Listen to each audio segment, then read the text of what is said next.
کہ قرآن مجید برہان رشید یہ اللہ رب العزت کی کلام ہے، اور اللہ تعالیٰ نے اپنے پیارے محبوب صلی اللہ تعالیٰ علیہ وآلہ وسلم کی طرف نازل فرمائی۔ تو اللہ تعالیٰ نے اس نازل کردہ کتاب یعنی قرآن مجید برہان رشید کی تلاوت کرنے کا حکم خود اپنے پیارے محبوب صلی اللہ تعالیٰ علیہ وآلہ وسلم کو دیا۔ فرمایا اتلو ما اوحی الیک من الکتاب، کہ اے پیارے محبوب اس کتاب کی تلاوت کرو جو تمہاری طرف وحی کی گئی ہے۔ اس آیت مبارکہ کی ایک تفسیر یہ ہے کہ جو اللہ رب العزت نے اپنے پیارے محبوب کو ارشاد فرمایا کہ اس کتاب کی تلاوت کرتے رہیں، کیونکہ اس کی تلاوت کرنا بھی یہ عبادت ہے۔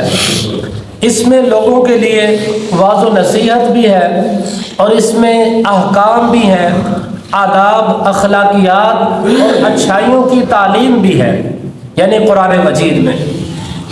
تو اس آیت مبارکہ سے یہ معلوم ہوا کہ نماز کے علاوہ بھی قرآن مجید کی تلاوت کا اہتمام ہونا چاہیے، کیونکہ جو بندہ نماز پڑھتا ہے، نماز میں تو ظاہر تلاوت ہو جاتی ہے، سورہ فاتحہ پڑھتا ہے یا اس کے ساتھ کوئی دیگر جو صورتیں ہیں ان میں سے کوئی صورت پڑھتا ہے، تو نماز میں تو تلاوت ہو جاتی ہے، لیکن نماز کے علاوہ بھی قرآن مجید کی تلاوت کا اہتمام کرنا چاہیے۔ انسان کو تلاوت قرآن مجید کرتے رہنا چاہیے، اور یاد رہے کہ نماز کے علاوہ قرآن مجید دیکھ کر پڑھنا زبانی پڑھنے سے یہ افضل ہے۔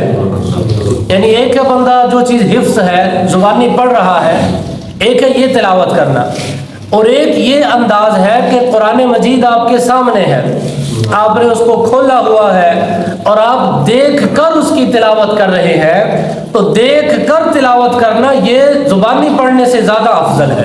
سبحان اللہ۔ کیوں افضل ہے؟ کیونکہ یہ قرآن مجید کو دیکھنا بھی ہے، اس کا چھونا بھی ہے، یعنی اس کو ہاتھ لگانا بھی ہے، اور اس کا پڑھنا بھی ہے، اور یہ ساری کی ساری چیزیں عبادت ہے، کیونکہ یہ اللہ رب العزت کا وہ کلام ہے کہ جب وضو کے ساتھ بندہ اس کو ہاتھ لگاتا ہے، چھوتا ہے، تو اس کو ہاتھ لگانے پر بھی اللہ تعالیٰ بندے کو اجر و ثواب عطا فرماتا ہے۔ سبحان اللہ۔ نبی علیہ الصلوۃ والسلام نے ارشاد فرمایا، حضرت ابو سعید خدری رضی اللہ تعالیٰ عنہ سے یہ روایت ہے، حضور نے ارشاد فرمایا کہ تم اپنی آنکھوں کو اللہ تعالیٰ کی عبادت میں سے حصہ دیا کرو، اپنی آنکھوں کو عبادت میں سے حصہ دیا کرو۔ تو صحابہ کرام نے عرض کی، یا رسول اللہ صلی اللہ تعالیٰ علیہ وآلہ وسلم ہم کس طرح اپنی آنکھوں کو حصہ دیں عبادت میں سے؟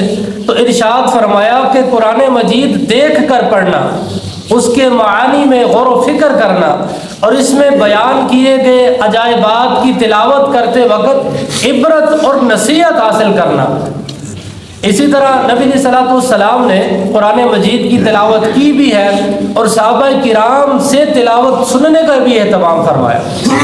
اب بخاری شریف کی یہ حدیث پاک ہے، امام بخاری نے بخاری شریف میں اس کو لکھا کہ نبی علیہ الصلوۃ والسلام نے حضرت عبداللہ بن مسعود رضی اللہ تعالیٰ عنہ کو فرمایا کہ مجھے قرآن مجید کی تلاوت سناؤ۔ اب دیکھیں نا، اللہ کے رسول جن پر قرآن نازل ہو رہا ہے، اب وہ فرما رہے ہیں اپنے صحابی کو کہ اے میرے صحابی مجھے قرآن مجید کی تلاوت سناؤ۔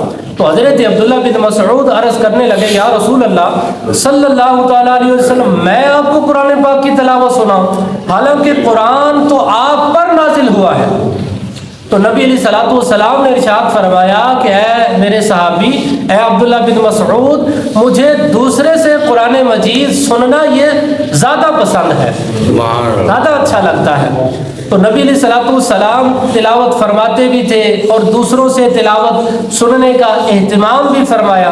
تو ہمیں بھی چاہیے کہ ہم قرآن مجید کی تلاوت کا اہتمام کرتے رہا کریں، قرآن مجید پڑھتے رہا کریں، اور جب تلاوت سننے کا موقع ملے تو خاموشی کے ساتھ اس کی تلاوت بھی سنا کریں۔ بعض اوقات یہ ہوتا ہے کہ قرآن مجید پڑھا جا رہا ہوتا ہے تو لوگ اپنی گفتگو میں مشغول ہو جاتے ہیں، کوئی گپے مار رہا ہے، کوئی اشارے کر رہا ہے، ایک دوسرے کے ساتھ بات چیت کر رہا ہے۔ تو جب آپ ایک مجلس میں بیٹھے ہیں، ایک محفل میں بیٹھے ہیں، قرآن مجید پڑھا جا رہا ہو، اس وقت خاموشی کے ساتھ قرآن مجید سننا یہ فرض ہو جاتا ہے۔